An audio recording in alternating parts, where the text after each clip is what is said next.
Good morning, guys, and just a quick update for you on our situation with Hurricane IOTA, which is quickly building and heading westward. As you can see here, yesterday our forecast showed it at 10 p.m. Saturday here and becoming a major hurricane as it was just north of Providencia, which is the red dot right there in the middle of the cone.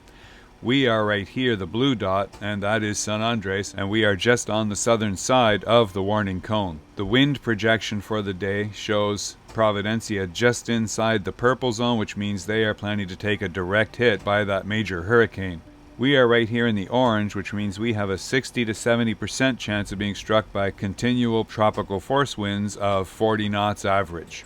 And if we switch over to my Wind Guru forecast, you can see that that's what they're predicting right here for tomorrow, which is Monday. So starting to build tonight, shifting westerly up into the 40s, and then shifting southwest and dropping off, diminishing by Tuesday. And then of course it goes light and variable. I think if we're lucky about one thing this time is that the waves are forecast for 4 meters, but they're also out of the north, so there is a reef on the north side of the island which will help break that. Whereas last time when we had Hurricane Eta and it moved south into Nicaragua alongside of us, we ended up with westbound waves as well, and the waves are what did a lot of the destruction on the island here in San Andres. So this morning, the new forecast at 7 a.m. shows that the track has moved slightly north, and you see that now San Andres here has dropped into the yellow out of the orange. So it is moving a little bit north of us in the current projection.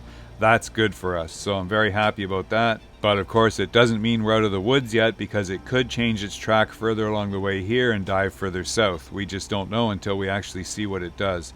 Providencia is just slightly outside or in, at the edge of the purple cone now, which is good for them also. So of course we are hoping that it moves another little bit north, and that's going to make a big difference on the effect it has on these two little islands. Of course the warnings that have been put out are right here. Number 2, hurricane conditions are expected and storm surge impacts are possible on Providencia beginning late Sunday night. Tropical storm conditions are expected and hurricane conditions are possible by Sunday evening on San Andres. That is not good news, but we are still keeping fingers crossed for the next forecast. Sunday morning, 9 a.m. T-minus 6 hours till the wind is supposed to start building for Hurricane IOTA. So our game plan, our strategy for today, we've got our anchor setup already checked, and Sebastian was in the water yesterday making sure the anchors were good, and we're actually just hanging on the secondary anchor on the chain, which is good. So that means we're not even using the primary, which is the Mantis 105. It's not even putting any load on it at all right now, so we got lots of strength behind us. So first order of the day is, well, obviously you can see putting the dinghy in the water. We're going to remove the bimini from the dinghy because that'll become a big liability if we need to use the dinghy in an emergency or distress or anything like that to go to shore in the middle of the storm. The last thing you want is that bimini pulling and flailing and all over the place. So Sebastian's working on that now. I think we're going to find a place to put that stored on deck, because last time we stored it down below inside the boat and it was always underfoot and a big problem. So we're just going to try and tie it down up here on deck somewhere where it won't catch wind and won't fly away, and that should be good. We got to take down our wind tarp, obviously. The plants will all get stowed more or less down below. Cushions down below. Take down our side curtains. Take down any unnecessary things that create drag, so including probably the hammock chairs. Take them off just so we don't have to worry about that stuff either. On deck we're in pretty good shape. I'm waiting for the 10 a.m. forecast just to see if the storm goes any further north. Hopefully. We got fingers, toes, everything crossed on that one. Any little bit of north is good for us. So. But if it does start to materialize that it's going to come more south, then obviously this Dodger Bimini, I can't just remove it. It's built like a house. It's built like a tank. It's not really meant to be removed because everything is bolted down, including the solar panels to the entire frame. They are part of the actual structure, including all of the structural reinforcements like you see are everywhere on this Bimini. So the one thing I would want to do if we're going to encounter, potentially 60, 70 knots, 70 knots they say is the speed that no canvas can survive. So what we want to prevent is any wind creating lift underneath the panels or underneath the roof or anything. So we'll leave the canvas up just as a deflection, but everything open, everything at the back will be completely open air.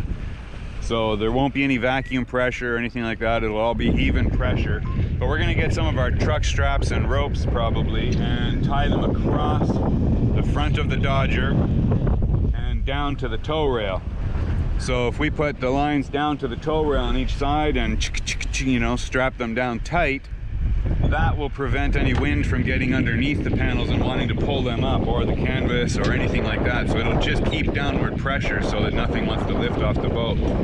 Same thing for these ones here. We'll do the same thing with the bimini, because obviously they're at a higher elevation and the wind's going to come up here and create lift here and want to pull them upwards. So I mean, I've had them in over 50 knots, not had a problem, no rattling, no shaking, vibrations, anything. But if it's going to be more than that, we have to be prepared, and we don't want to be strapping that stuff on in the middle of the storm. So we're going to do it preemptively at the start. And again, like I say, just straps right down to the tow rail, ratchet them down just to put a little downward pressure and hold them so they can't pull up. So that'll be our next thing. Aside from that, we already have our anchors deployed, so good there. We've still got our secondary Mantis 2 sitting on deck here. It's ready to go at a moment's notice. You see it's just strung right over the lifeline, so that if we need to, we can just take it and drop it right over the lifelines and straight into the water, tie off the chain at the level we want it set, and we're good. Now, currently we've got dual snubbers on the main anchor.